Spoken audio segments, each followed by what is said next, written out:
Бывают ситуации, когда у посудомоечной машины происходит неприятный момент подтекания воды в поддон, всплывает поплавок, появляется ошибка вода в поддоне. У разных посудомоечных машин эта ошибка не может, а в принципе показывается по-разному. Но суть везде одинакова. То есть при попадании воды в поддон происходит поднятие поплавка, срабатывает микровыключатель, соответственно сигнал идет на электронный модуль, блокируется подача воды и включается операция слива, причем постоянного. И покуда вы не выдернете машину с розетки, вилку с розетки, машина будет постоянно издавать гудящие, шумящие звуки, что говорит о том, что работает насос слива, сливной насос. Были даже случаи, когда уезжали хозяева включали машину, она отрабатывала свой цикл, и случалась ситуация попадания воды в поддон, срабатывала блокировка, включался сливной насос, хозяева уехали, и благо, что ничего плохого не произошло, но хозяев не было 2 дня. Они появились через 2 дня после выходных. Машина не подавала признаков жизни, но благо, что не было возгорания, потому что на электронном модуле было большое черное пятно, что говорило о том, что тление происходило. А тление происходило по причине постоянного слива, постоянной работы сливного насоса. Перегрелся управляющий семистр, который управлял этим сливным насосом, и началось горение, обугливание, подгорание. Но благо, что до огня не дошло и пожара не было. Поэтому я бы не рекомендовал оставлять технику на долгое время без присмотра.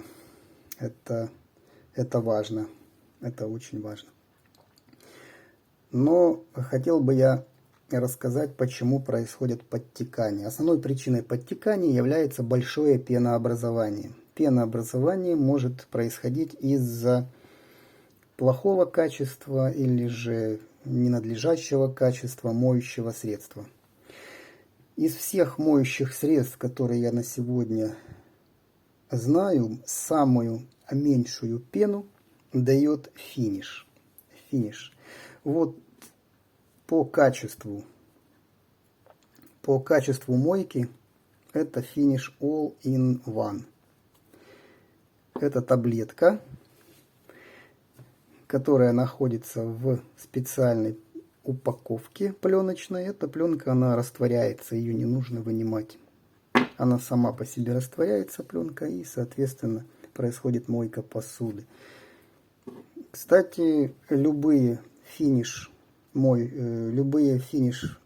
таблетки либо порошки, они не дают пену, я это замечал. Как это посмотреть можно в момент тогда, когда уже порошок смыло водой, либо таблетку выбросила, и через некоторое время таблетка растворяется, либо порошок растворяется. Можно аккуратненько слегка приоткрыть очень медленно дверь посудомоечной машины и посмотреть на образование пены. Если пены много, моющее средство лучше не применять. Если пены практически нет, как у финиша, то это считается лучшим моющим средством, что может быть. По финишу, конечно, я могу сказать только одно. Это не реклама, но мне он очень нравится. Во-первых, пену он не дает. Если посмотреть на вот эту таблицу, которая есть у финиша, могу сказать одно, что финиш классик, он пену не дает, но посуду моет отвратительно. Далее 2 в одном классик, 6 в одном, 10 в одном. Вот финиш All-in-One. Вот эта таблетка, это финиш All-in-One. Ну, просто прелесть. Мне качество мойки очень нравится. All-in-One, 10 в одном. Вот здесь у нас указано, что сюда входит. какие компоненты. Я не буду рассказывать. Вы можете в магазинах химичек, где продается бытовая химия, либо в супермаркетах, где увидите финиш, приобрести, либо взять и посмотреть, что входит в состав. Далее идет Quantum 14 в одном. А вот здесь я бы хотел кое-что рассказать. Если взять качество мойки All-in-One и качество мойки Quantum, оно практически одинаково, разницы практически никакой. Поэтому я бы даже не советовал менять All-in-One переходить на Quantum. Не вижу особого смысла, но в цене существенная разница. В цене намного дороже. Гривен в долларах. В долларах я бы сказал, что это дороже где-то где-то доллара на 3, от 3 до 4, где-то в этих пределах. Но качество не лучше. Поэтому я бы, наверное, все-таки рекомендовал бы останавливаться именно на Finish All-in-One Max. Classic, если вы используете, это примитив. Finish Classic практически никакой. Если вы будете использовать Finish All-in-One Max 10 в одном, то, в принципе, вы можете не использовать соль. Также можете не использовать ополаскиватель. Но опять же, это на ваше усмотрение. Вот. И пенообразования практически нет никакого. Если используя финиш, правда, любой финиш, даже классик, если вы используете, пены тоже нет. Любая категория таблеток или порошков финиш пену не дают.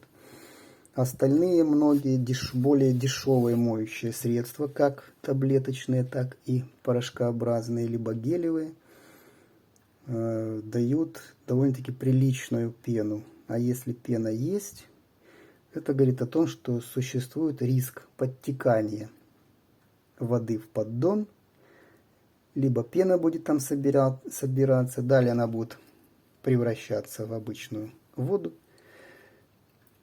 мыльную. Далее будет всплывать через время поплавок и будет аварийная ситуация.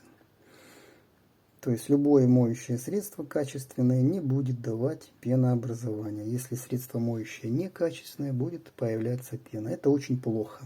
Это очень плохо не для мойки, это очень плохо для работы посудомоечной машины в целом. Пока все.